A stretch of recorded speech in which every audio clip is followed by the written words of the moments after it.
Hey guys, 124HD here, back at it again with another tech review. Cause that's what my main channel is known for, right? So I've been using this unreleased vlogging camera for several weeks now, and here are my thoughts. Yes! I've always wanted to do an MKBHD intro, and it's finally possible thanks to Sony! So if you've been watching my vlog channel for a while, and you actually care, you would probably know that my main vlogging camera is the Sony ZV-1. I made the switch to Sony for my vlogging needs after Canon blew it with their terrible autofocus with their newest vlogging camera. Oh my god, I hate this camera. It's not focusing, my god. The Sony ZV-1 is pretty good with some irks, but recently, Sony reached out to me. No, I'm not lying. It's not a meme or a delusion this time. A real corporation, Sony, asked if I wanted to try out the unreleased successor to the ZV-1. I said yes, obviously, and it's the ZV-1F. Sony's great product naming back at it again. Don't yell at me, Sony. MKBHD made the same joke in a review when you sent him stuff too. With a terrible name, as we'd expect from Sony. And so with that being said, let's go back in time to when I unboxed it for the first time. Alright, I didn't do the meeting yet, so I have no idea what this camera is. Here we go, my first early access piece of tech ever. In this pretty plain looking box, I'm pretty sure is the ZV-2 or the ZV-1 Mark II, whatever they called it. I wonder why they called it that. So without further ado... Ooh, they also sent me a 128GB very high-speed SD card. I don't know if this comes with the camera or not. Probably not. Under the manual... Oh, what do you think would happen if I tried registering this when it's not released yet? Model number? ZV-1F. Damn, there are safeguards! Wait, what happens if we scan this QR code for the manual of this unreleased camera? Damn, more safeguards! This bag, Ooh, it's the little wind protector that comes included with the camera like the one that comes with the ZV-1.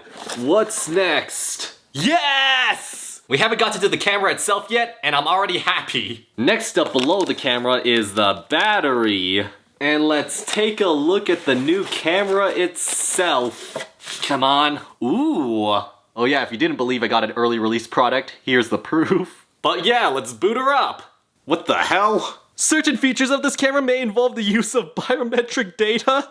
What kind of camera is this? This is my first clip on the unreleased Sony ZV-1F. I don't know if it looks good or not. Now you're probably asking, why did Sony reach out to me? And more importantly, trust me. Usually tech companies understandably steer clear of me due to the nature of my content, and Sony was the first big corporation to reach out to me and send me an unreleased product to test. And the answer is, I have no idea. I guess they wanted to reach out to more unique content creators. Progressive. I doubt they saw it, but Sony, if you're watching this, I'm sorry for destroying that budget Sony vlogging camera in 2017 while calling it crap. That was several years ago. I've changed, and your cameras have changed for the better.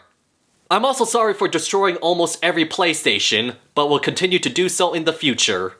Dang, the PR marketing person who reached out to me is probably gonna be fired after this video comes out. So, back to positives about the unreleased Sony ZV-1F. I've only had it for a few weeks now, and have to send it back soon, plus Sony isn't paying me to review it, so my actual honest opinion about this camera is that I love it and will be buying one to replace my ZV-1 once it's actually released.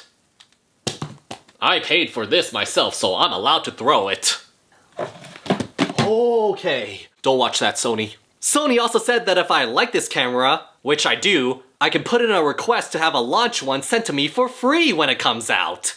But chances might be bleak after this video, so let's talk more about why I love this camera, even though nobody asked. But before I do, I'm gonna say the two things people probably care about the most, which is when is it gonna come out, and what's the price? It's going up on pre-order October 19th, and it'll be out on October 24th.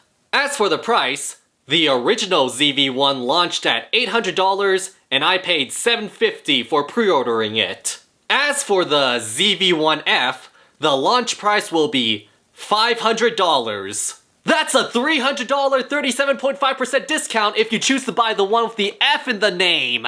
Also, I said that I would be upgrading from my ZV-1 to the one launching at a lower price, so there must be more pros than cons. Let's find out what they are, and keep that price in mind. Also, some of these things could change before release, or be fixed in the future with a firmware update. Yes! Not getting sued! Side note, I just finished filming this video, and I just found out that the ZV-1F is not a successor to the ZV-1, but a new entry-level vlogging camera that will be sold alongside the ZV-1. Which is awkward because most of this video is why I think the ZV-1F is a better value than the ZV-1. Oops. Please forgive me, Sony. Like I said, this is my first serious tech review about an unreleased product. Firstly, I love the design of this camera. As you can see, there's no retractable lens. At first, I thought that's a negative, but then I realized the pros outweigh the cons. You all probably know how important durability is on this channel, so with less moving parts, this can probably take more of a beating than a camera with a retractable lens. I know that from experience. Let's see if it's true! Yeah, this test should be held off until I buy my own. But I can tell you my ZV-1's retractable lens recently started making a grinding noise. I wonder what could have caused that. Another positive from having no retractable lens is that you can feel how lighter it is than the ZV-1. Less risk of wrist cramps while you're vlogging. The size might be about the same when turned off, but when it's turned on, its footprint is much smaller. Which one would you rather have accidentally turn on in your pocket? And my favorite advantage for having no retractable lens is that the boot up time is much quicker. If you've seen my vlogs out in public, you know how much catching fast content matters to me, and every second to record counts. One last good thing about this new lens is that it has a wider field of view, and it helps with image stabilization. My biggest complaint about the ZV-1 is that the image stabilization is pretty garbage when I have it set to standard. I don't have it on active because it crops in way too much for my liking. But on the ZV-1F, active and off is the only settings, and it's on active by default. Plus the crop is about the same as the ZV-1 in standard, but with much improved image stabilization.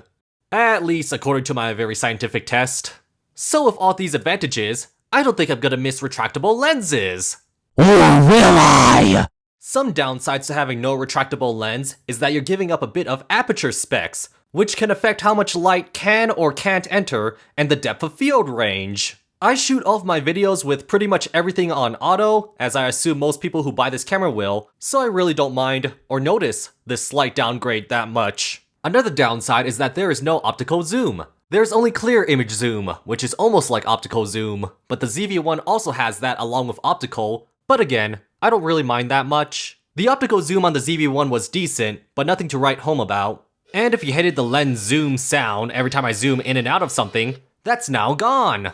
A big downside with this lens is, you probably already noticed, there is no automatic lens cover anymore. Instead, you have to use this manual lens cap.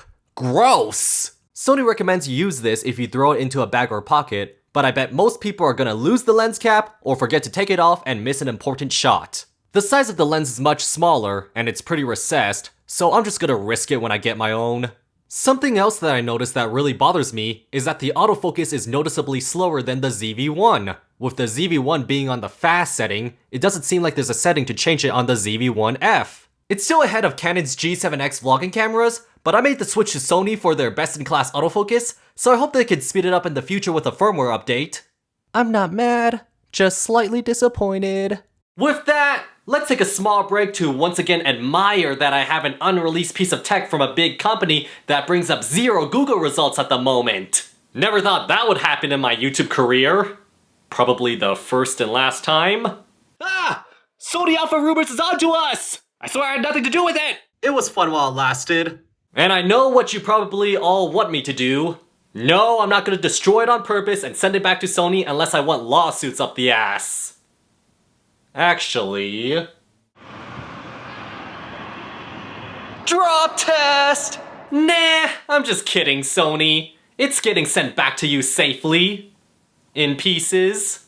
Okay, back to the review. Okay. See? Durable.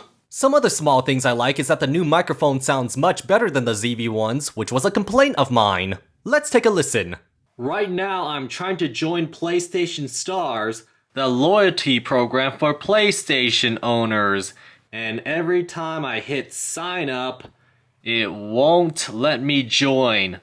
Come on, please! I'm trying to be more loyal to you, Sony!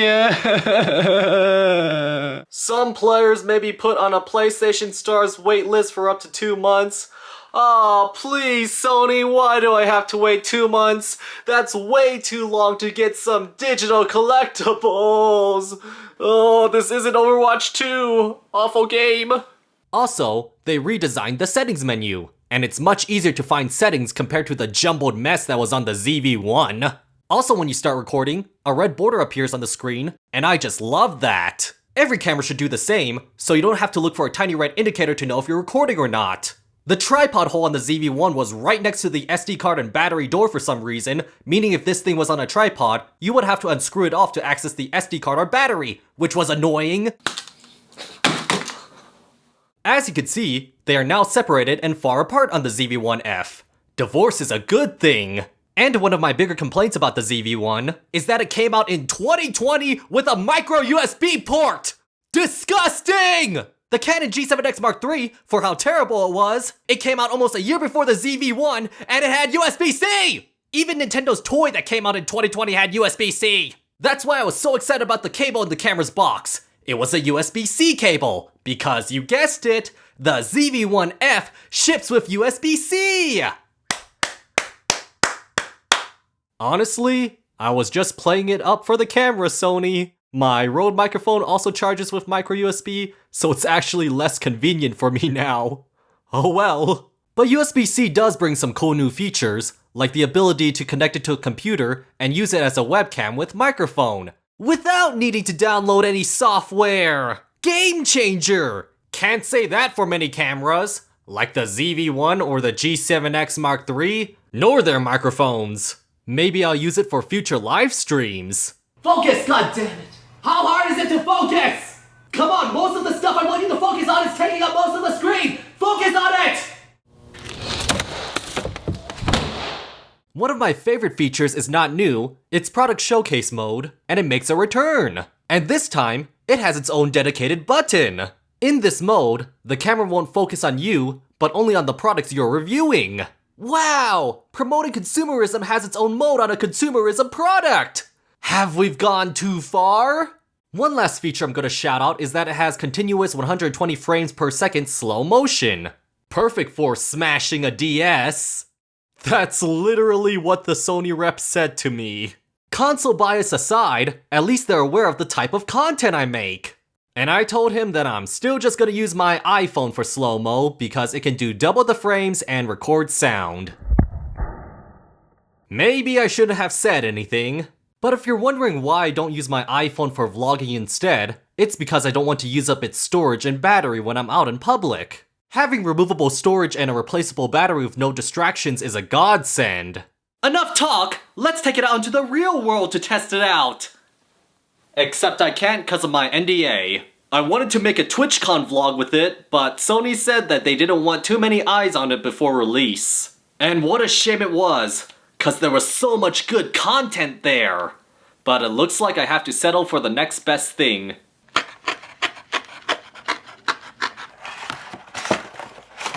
Alright, right now I'm in public trying to test out the picture and the sound. How is it? But the thing is, I can't break NDA, so I have it disguised. Hopefully the disguise doesn't affect the picture or sound too much.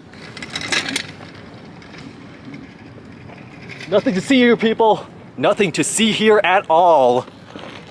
Oh yeah, Sony also sent over a Bluetooth shooting grip and tripod. It's the same one that came out alongside the ZV-1, and it's cool, I guess. It works well for what it's intended for in both modes, But I never bought it when I bought the ZV-1 because I want my vlogging camera to be pocketable and easily put away during events. Which is also the reason why I never bought an external mic for the camera.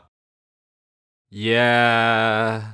In closing, even though I won't be paid for this review, just the fact that Sony is the first big tech company to reach out and send me an unreleased product to test out makes me want to be more loyal to the brand. So, goodbye Canon and goodbye Xbox. I might just be starstruck, but those are my true feelings. And Sony, if you got to this part of the video, please don't cut me off of future product releases! In fact, please send me a free ZV-1F after it's released, and also a free PS6 when that comes out. Thank you very much. And if you never want to work with me again, can you at least put in a draggable video scrubber on your cameras, plus an auto option for the microphone?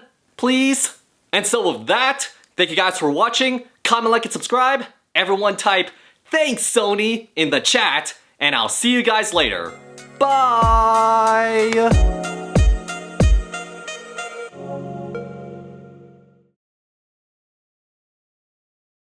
See you guys when the embargo lifts!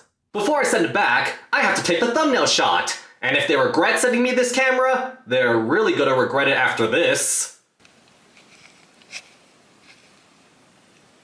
Don't worry, I'll clean it before I send it back.